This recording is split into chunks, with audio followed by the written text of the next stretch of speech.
শ্রীকৃষ্ণ চৈতন্য প্রভু জীবে দয়া করি, সপার্শ্বদোষীয় ধাম সহ অবতরী।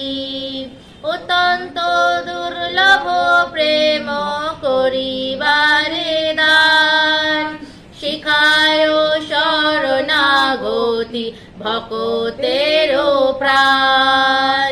দৈন আত্মনিবেদন গোত্রীতে বরণ, অবশ্য রখিবে কৃষ্ণ বিশ্বাস পালন।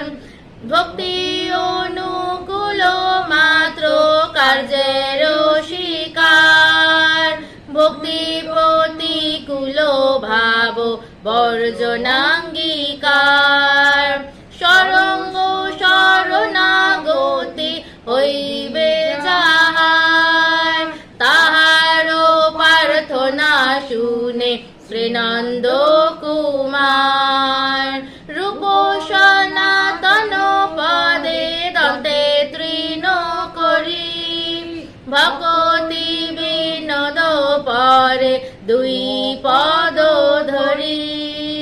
কান্দিয়া কান্দিয়া বলে আমি তো অধম, শিখায় শরণাগতি করো হে উত্তম। হরি বল। এই শরণাগতি প্রার্থনাটি লিখেছেন শ্রী ভক্তিবিনোদ ঠাকুর। হরে কৃষ্ণ।